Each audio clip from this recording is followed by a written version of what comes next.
James Porter stood in Bangkok's Suvarnabhumi Airport arrivals hall at 11 p.m., exhausted from 17 hours of travel, staring at a sea of Thai faces, holding signs with names that weren't his. He was 63 years old, had never left the United States before, and was suddenly overwhelmingly aware that he had no idea how to get from this airport to the hotel, whose name he could barely pronounce. His phone didn't work. He had meant to buy an international plan but had forgotten in the chaos of preparing for this trip. His paper with the hotel address was somewhere in his suitcase, not in his carry-on where it should have been. The airport announcements were in Thai and English, but the English sounded garbled through the speakers, and James felt panic rising as he stood frozen in the middle of foot traffic, people streaming around him on all sides. "Excuse me, sir, you need help." The voice was gentle, accented, female. James turned to see a young Thai woman, maybe mid-20s, smiling at him with genuine seeming concern. She wore jeans and a simple blouse, carried a small backpack, looked like a college student or a young professional rather than someone official or threatening. Yes, James said, feeling relief flood through him. "I need to get to my hotel, but I'm not sure how the taxis work here." "I can help you," the woman said. "My name is Fawn. I sometimes help new visitors, practice my English. Where is your hotel?" James showed her the hotel name on his phone's screenshots. Fawn nodded, said it was in Sukhumvit area, about 45 minutes by taxi depending on traffic, should cost around 400 baht. She offered to help him get a legitimate taxi. There were scammers, she warned, who charged triple the normal rate to confuse foreigners. For the next 20 minutes, Fawn guided James through the airport taxi system, helped him exchange money at a booth that had fair rates, negotiated with a taxi driver in Thai to ensure the meter would be used, gave the driver instructions about the hotel location. She refused payment when James offered, said she was happy to help, that Thailand wanted visitors to feel welcome. Before James got in the taxi, Fawn wrote her phone number on a slip of paper. "If you need help with anything, finding places, translation, understanding Thai culture, you can message me. I like meeting people from other countries. It helps me practice English." James took the paper, grateful beyond words, feeling like his panicked arrival had been rescued by this kind young woman who had appeared exactly when he needed help. As the taxi pulled away, he saw Fawn wave, then turned back toward the arrivals hall where other confused foreigners were emerging. And he thought how lucky he was that Thailand had people like her, how his decision to come here was already being validated by Thai kindness and hospitality. He didn't know he had just been targeted by one of Bangkok's airport scouts, that Fawn had identified him instantly as ideal mark, elderly, alone, confused, grateful, probably widowed or divorced based on his awkward solo travel, definitely lonely based on how desperately he responded to her simple kindness.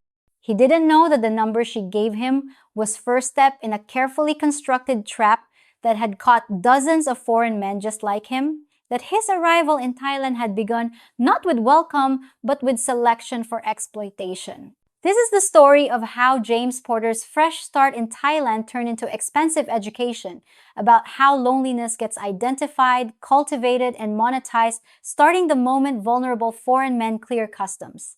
If you've been enjoying the stories I create, please consider hitting the subscribe button.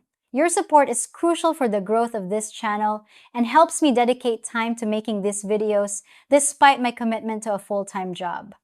Thank you for being here! James had been alone for 5 years when he finally bought the plane ticket to Thailand. His wife Linda had died of cancer after a 2-year battle that had drained their savings and left James with a paid-off house, a modest pension from 38 years as a long-haul truck driver, and loneliness so profound that some days he forgot to eat, because eating alone at a table set for one felt like acknowledging the permanence of his situation. Their children, 2 daughters, live in other states, busy with their own families, calling on weekends out of duty rather than desire.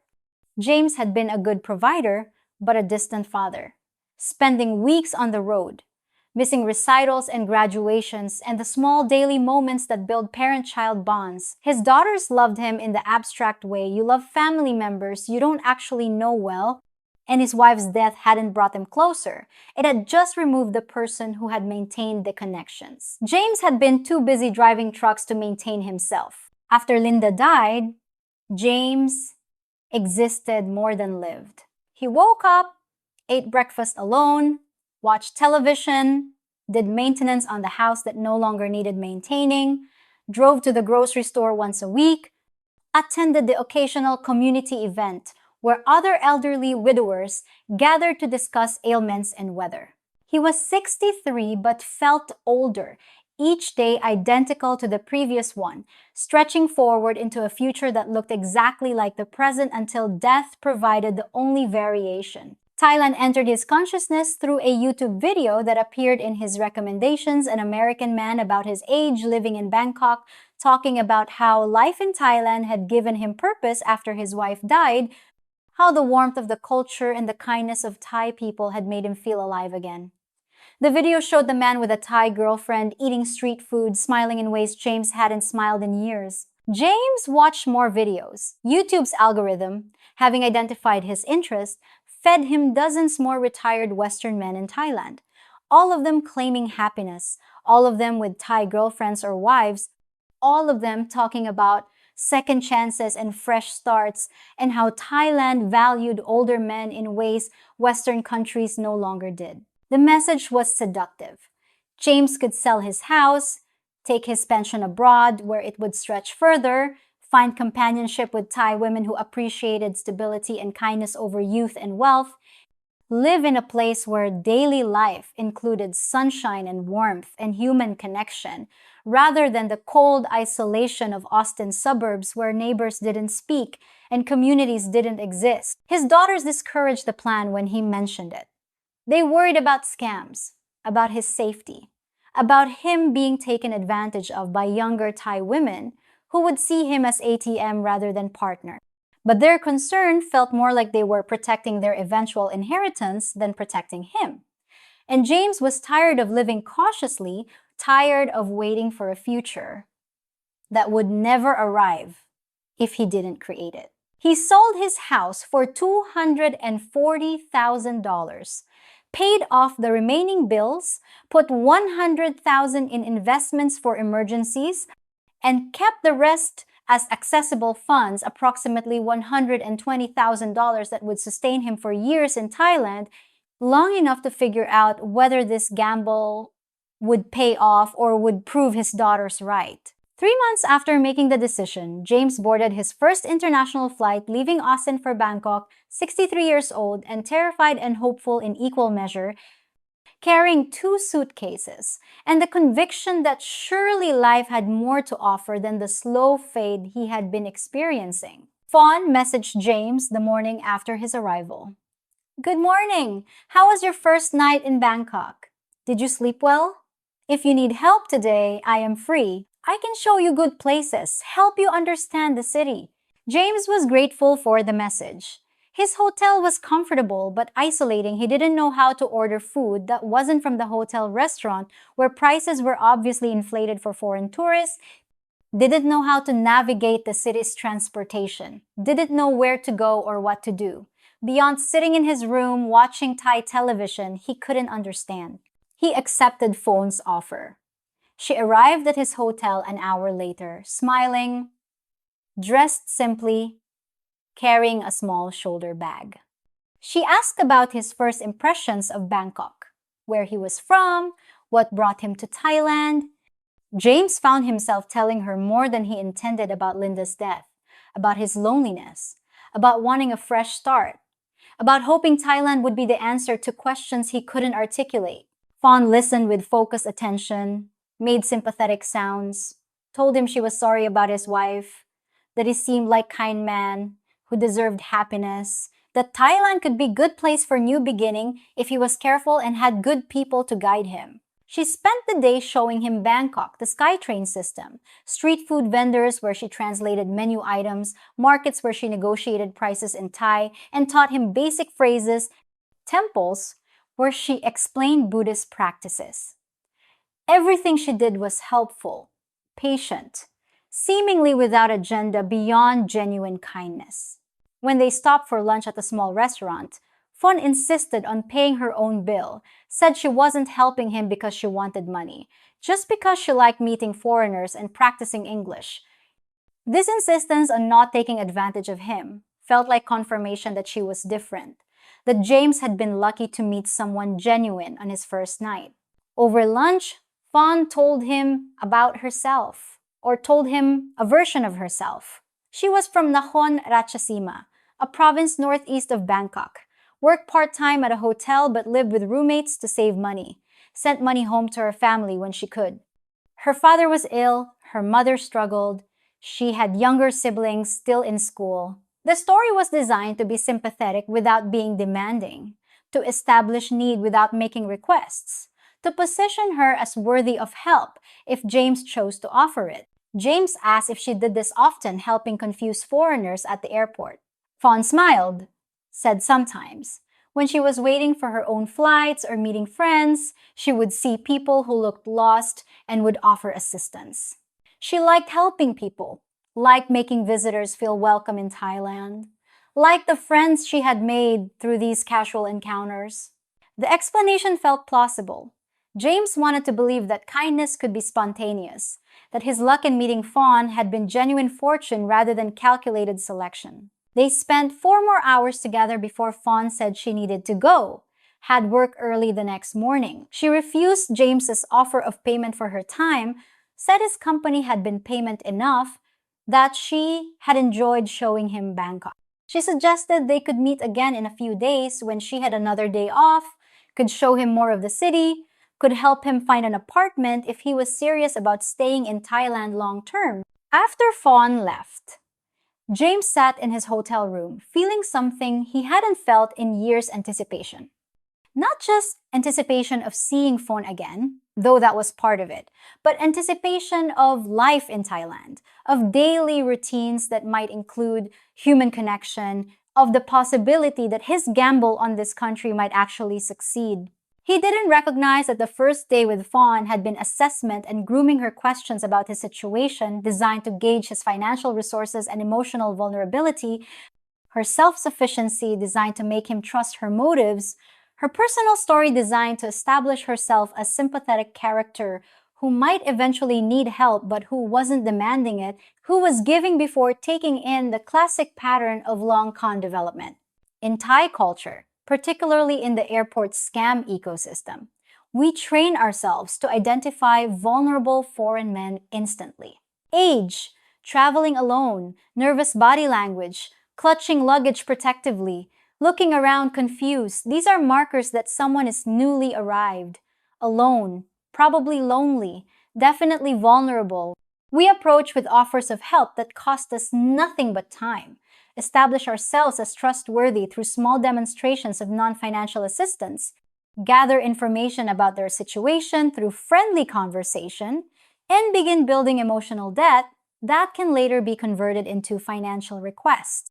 The foreigners never recognize this as grooming because it doesn't feel predatory. It feels like genuine human kindness, like the Thai hospitality they read about, like evidence their decision to come to Thailand was wise. Fawn messaged James 3 days later, asked if he wanted to see more of Bangkok, offered to take him to weekend market where tourists didn't usually go, where prices were better, and the experience more authentic. James agreed immediately, grateful for her continued interest, feeling like he was building a friendship that might become something more significant.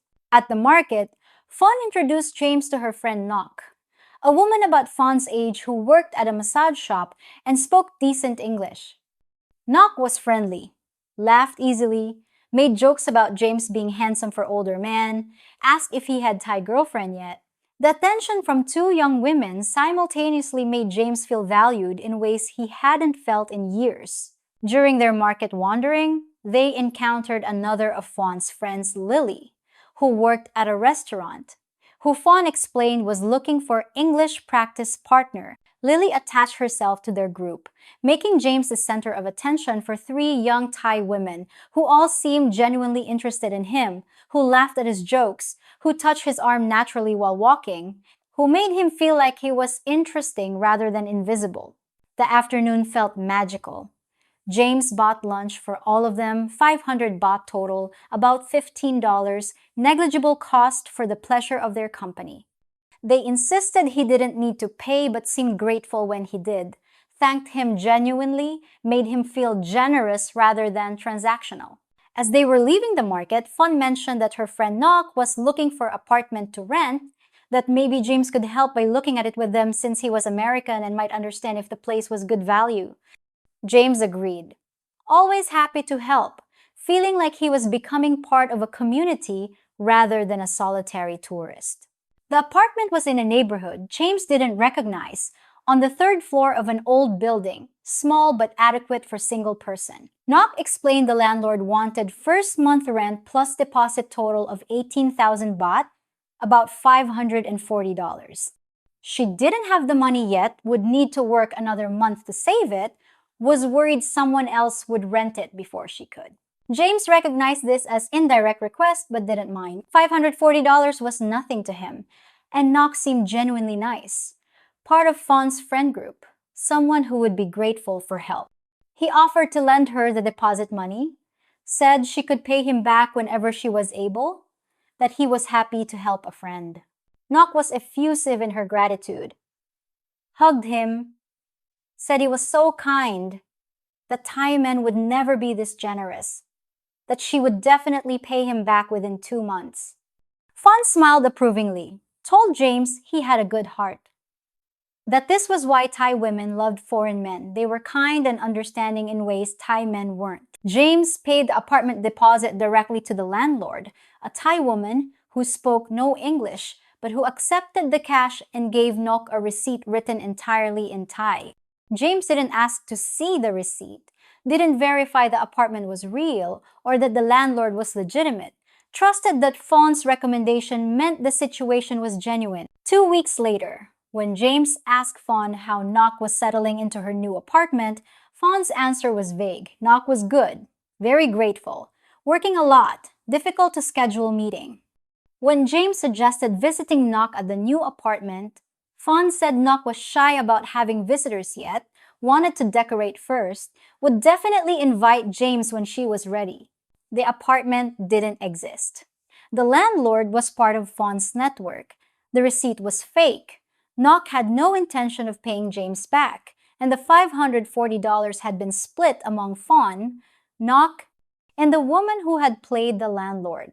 This was standard airport scam progression. Establish trust through free help, introduce network members who become targets for small financial extractions, create scenarios where helping feels natural rather than being exploited. After helping with Nok's apartment deposit, James became Fawn's regular companion whenever she was available. They explored Bangkok together, went to temples and museums, ate at restaurants she recommended, navigated the city in ways James never could have managed alone. Fawn still refused direct payment for her time but accepted when James paid for their meals, for taxi rides, for entrance fees to attractions. 6 weeks after meeting her, James had spent approximately $2,000 on their outings and on helping her friends with various small needs medicine for Lily's sick mother, phone repair for another girl named Ben's, school fees for Nok's younger sister. None of the individual amounts were large enough to trigger alarm, but they accumulated steadily, each request positioned as emergency that any friend would help with, each payment met with gratitude that made James feel valued. Then Fawn's own emergency emerged. Her father's diabetes had worsened, needed hospitalization. The family couldn't afford treatment that would cost 60,000 baht, about $1,800. Fawn cried when telling James about this, said she didn't want to ask for help, felt ashamed that she couldn't handle her own family problems, but didn't know what else to do. James gave her the money immediately. $1,800 was significant, but manageable, and Fawn had been so generous with her time, had helped him so much, had never asked for anything until now. This felt like reciprocity, rather than exploitation, like friendship obligations rather than financial scam. Fon showed him photos of her father in a hospital bed, sent him copies of medical bills written in Thai that James couldn't read but that looked official. She promised to pay him back once she saved enough, said she would never forget his kindness, that he was saving her father's life. The hospital visit was real. Fon had taken photos of someone else's father in a public hospital ward. The medical bills were templates purchased online, filled in with impressive-looking Thai text and official-looking stamps. Her actual father was fine, living in Nakhon Ratchasima, unaware his daughter was in Bangkok working the airport scam circuit, using his fictional illnesses to extract money from lonely foreign men who needed to believe their generosity mattered.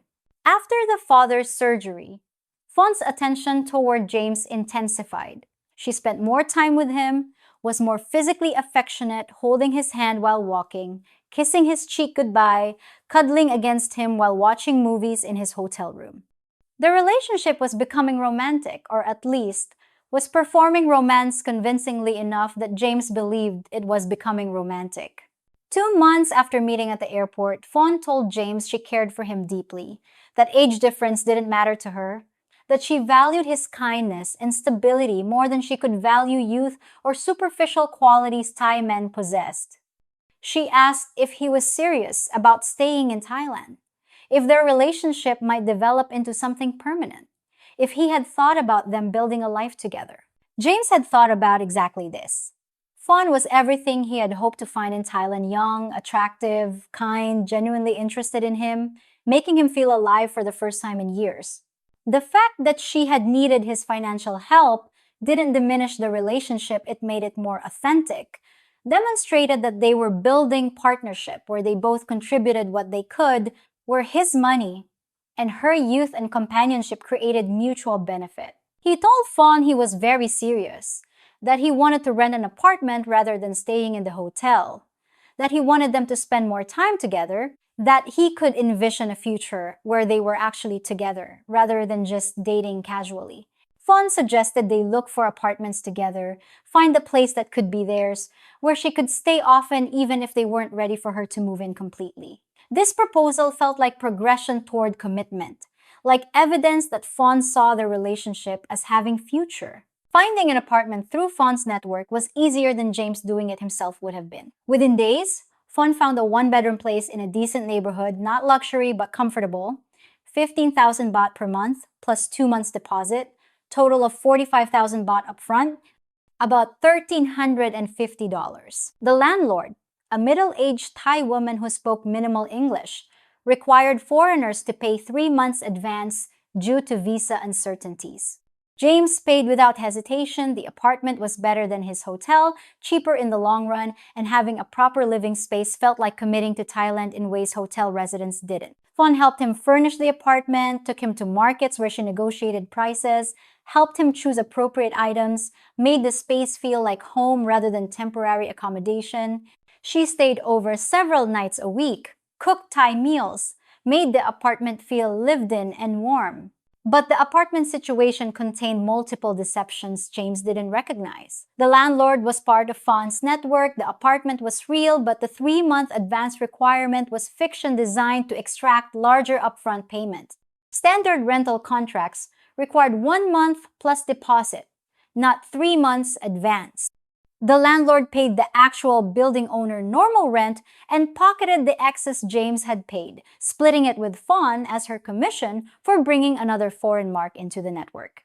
Additionally, Fon convinced James the apartment needed additional deposits for utilities, for building maintenance, for key fees, accumulating another 30,000 baht in various payments that went to people in Fon's network rather than to legitimate building management.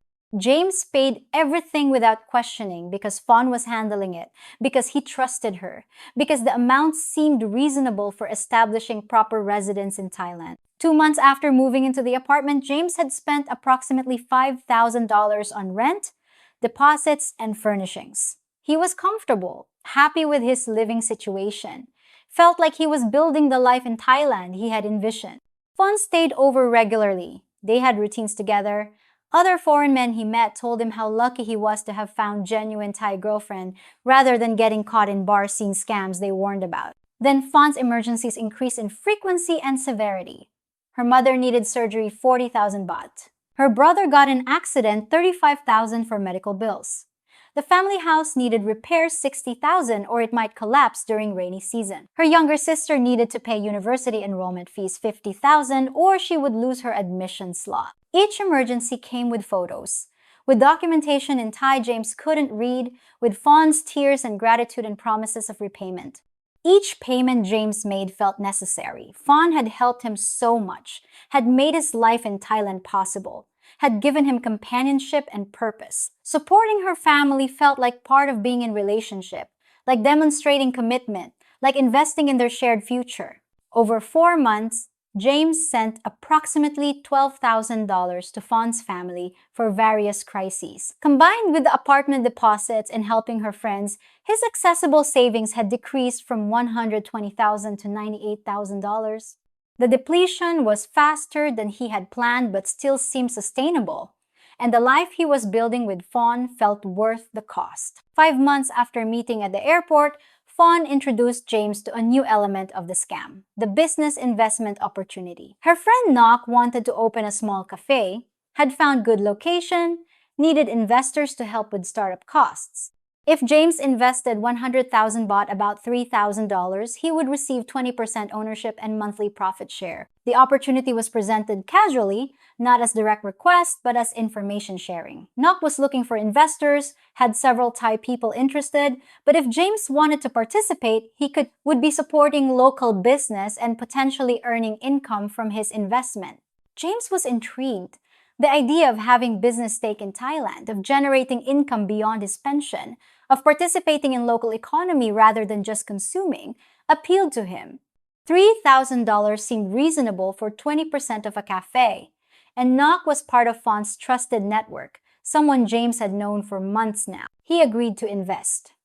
Nok drew up documentation in Thai and English, official-looking contracts with stamps and signatures, showing James as minority investor with defined profit-sharing terms.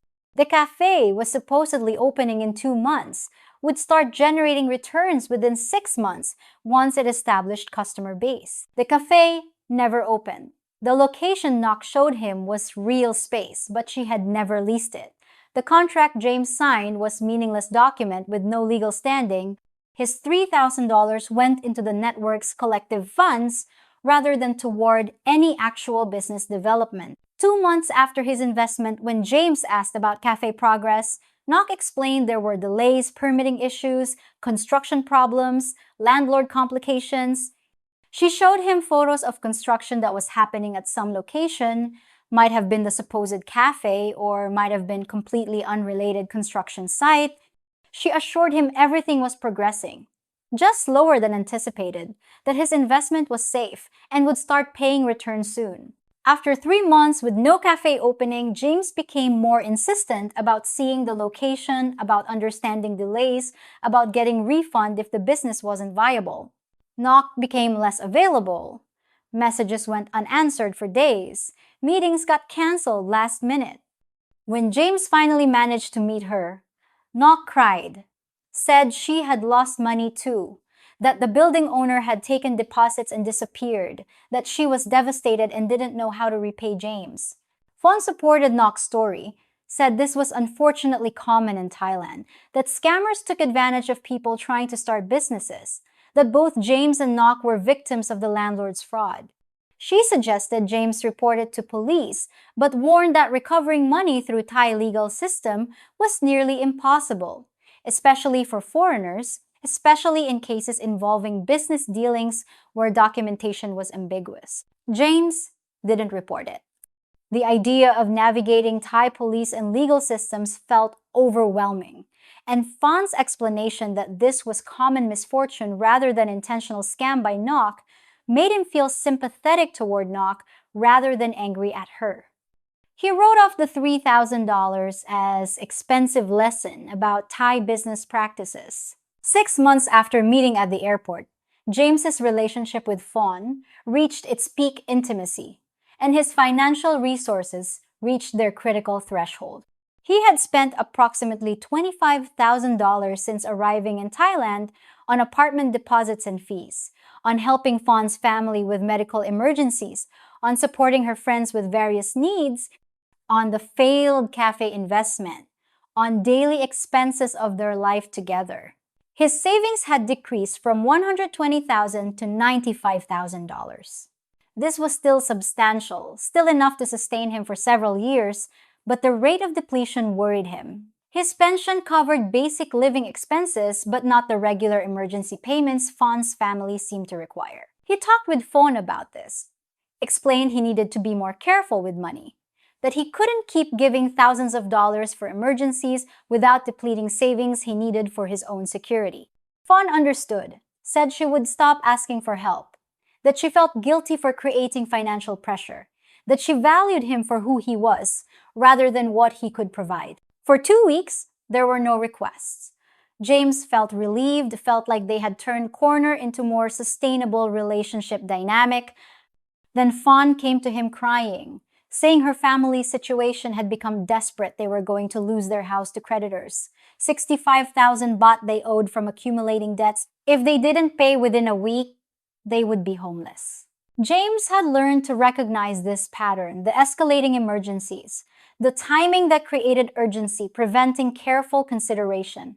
Fawn's tears that made refusal feel cruel. He said no for the first time, explained he couldn't keep giving money, that he needed to preserve his resources, that her family's financial problems couldn't all become his responsibility. Fawn didn't argue. She simply withdrew. Her messages became infrequent. Her visits stopped. She was always busy when James suggested meeting. After a week of this cold distance, James broke, told her he would help with the house debt, transferred the 65,000 baht, about $1,950, hoping this would restore their closeness.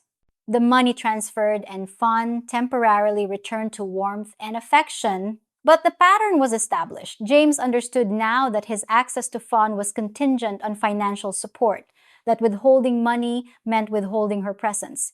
He had become a financial resource she managed, and his emotional attachment meant he would continue paying to maintain the relationship, regardless of recognizing this dynamic. 3 weeks after the house debt payment, Fawn told James she needed to go home to Nakhon Ratchasima for a month to help her family through continued crisis. She promised to return, said she would miss him, asked if he could send monthly support while she was gone, just 10,000 baht per month to help with family expenses, and she would return as soon as situation stabilized. James agreed, sent the first month's support immediately, then the second month, then the third. Fawn's messages became less frequent, her promises to return became vaguer, her availability for video calls diminished to nothing. After 4 months and 40,000 baht sent to Nakhon Ratchasima, James stopped receiving any responses at all. Her line account blocked him. Her phone number was disconnected. He tried contacting Nok, Lily, and other women in Fawn's network. All of them had disappeared, numbers disconnected, social media accounts deleted or blocking him, physical addresses he had visited now occupied by different people who claimed no knowledge of the women he was asking about. James went to the apartment building where he had been paying rent, tried to contact the landlord, discovered the woman he had been paying was not the building owner, that his rental contract was fraudulent, that the actual building management had no record of him as tenant. He owed them 3 months back rent for the apartment he had been occupying, or they would evict him immediately. James sat in his fraudulently obtained apartment, reviewing his bank statements, calculating the damage. 8 months in Thailand, starting with $120,000, now possessing approximately $67,000. He had lost $53,000 to what he finally recognized as systematic scam that had begun the moment Fawn approached him in the airport arrivals hall. Every element of his Thailand experience had been constructed. Fawn's kindness, her friends' friendships, the apartment arrangement, the business investment, the family emergencies. Even Fawn's affection had all been professionally performed components of extraction operation designed to maximize how much money could be taken from him before he either ran out of resources or recognized the scam. He had been targeted instantly, 63 years old, traveling alone, obviously confused at the airport, clutching his luggage nervously, looking around with desperate hope for help. Fon had identified him as ideal Mark within seconds of observing him, had approached with calibrated kindness, had spent months grooming him through free help and friendship building before beginning financial extraction. The airport trap wasn't single scam, but ecosystem scouts like Fawn identified vulnerable arrivals. Network members played supporting roles as friends who needed help. Fake landlords and business partners created scenarios for larger extractions, and the entire system operated with enough sophistication that victims rarely recognized they were being systematically robbed rather than simply helping people they cared about during legitimate hardships. James reported the scam to Bangkok police, who were sympathetic but realistic about recovery chances. Tourist police explained that cases like his were common, that the networks operating at airports were known but difficult to prosecute, that victims rarely recovered money, that the best outcome was usually just preventing further loss. The police report documented his losses but changed nothing. The women had disappeared completely, probably operating now at different airports or in different cities, targeting new arrivals with the same techniques that had worked on James. James's daughters, when he finally told them what had happened, responded with the "I told you so" attitude he had dreaded but deserved. They urged him to come home, to admit the Thailand experiment had failed, to rebuild his life in America with what remained of his savings. But James felt paralyzed by shame. He had sold his house, had left America with confidence and hope, had ignored his daughter's warnings, had allowed himself to be completely deceived by the first Thai woman who showed him kindness. Returning to America meant admitting total failure, meant facing his daughter's judgment, meant resuming the isolated life he had tried to escape. He stayed in Thailand another 4 months, moving to a legitimate apartment at legitimate cost, living quietly and alone, avoiding other foreigners whose success with Thai partners made him feel worse about his own failure. His remaining $67,000 had to sustain him indefinitely. Now there was no additional money coming, no way to rebuild what he had lost through trusting the wrong person at the wrong time. James eventually returned to Austin 18 months after leaving.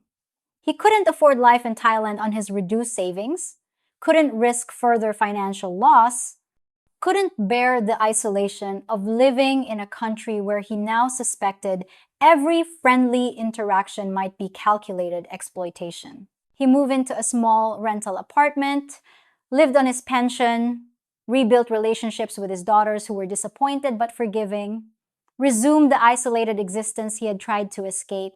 Thailand had cost him $53,000 and significant portion of his dignity, had taught him expensive lessons about how efficiently loneliness could be monetized by people who had learned to identify vulnerability instantly and exploit it systematically. Back in Bangkok's Suvarnabhumi airport, Fawn and women like her continued their work in the arrivals hall. Every day brought new confused foreign men, elderly, alone, clutching luggage nervously, looking around hopefully for help.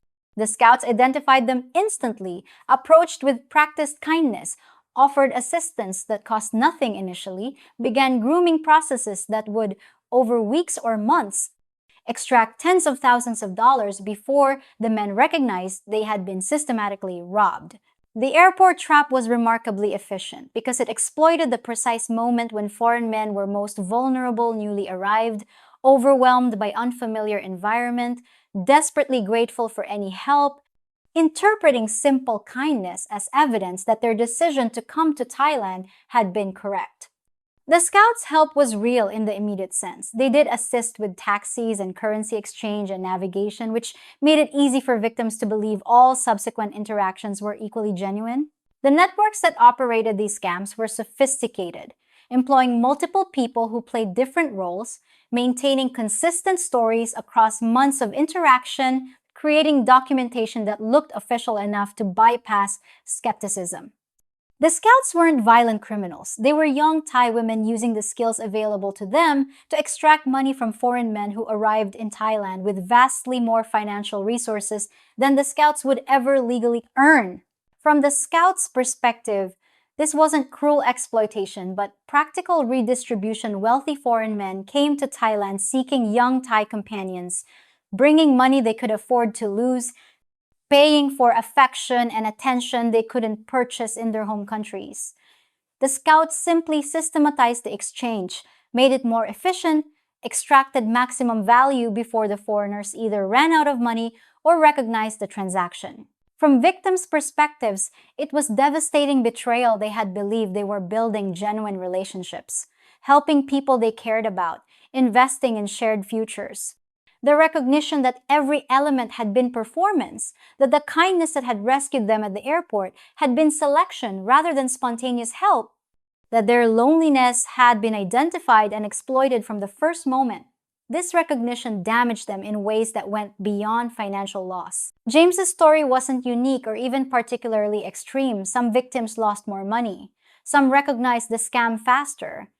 Some never fully accepted they had been scammed and continued believing the women had genuinely cared, but circumstances had prevented relationship continuation. The airport trap caught dozens of men monthly, operated across multiple Thai airports, employed hundreds of scouts who worked the arrivals halls, looking for the telltale signs of vulnerability, age, solo travel, confusion, desperate gratitude for simple help.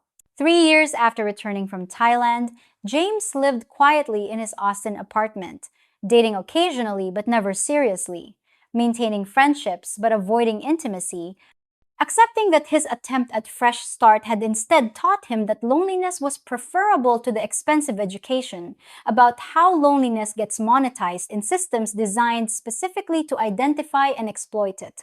He sometimes thought about Fawn, wondered if she felt any guilt about the $53,000 she had extracted from him, if she remembered him at all, or if he had been one among dozens of similar marks who flowed through her operation, if she was still working the airport or had moved to a different scam or had accumulated enough money to stop entirely. He suspected she didn't think about him, that from her perspective, he had been transaction rather than person, resource rather than relationship, elderly foreign man who had volunteered to pay for attention, he mistook for affection. She had provided services, companionship, translation, cultural guidance, the feeling of being valued, and he had paid for those services according to her pricing structure, even though he had believed he was paying for something else entirely. The airport trap continued because it worked, because lonely foreign men continued arriving in Thailand seeking solutions to problems that couldn't be solved through geographic relocation, because the first kind phase in an overwhelming foreign environment would always generate disproportionate gratitude and trust, because the gap between what foreign men believed they were purchasing and what they actually received would always create space for systematic extraction by people who had learned to identify vulnerability the moment it cleared. Customs. If this story revealed how the airport trap works, how vulnerable arrivals get targeted within minutes of landing, how systematic extraction begins with genuine seeming help and progresses through months of grooming before financial collapse, I invite you to subscribe. There are more stories about scams that begin at arrivals halls, about how loneliness gets identified instantly, about the networks that monetize hope before it even leaves the airport. Thank you for listening to this difficult truth about how fresh starts in Thailand often begin with carefully calculated welcome.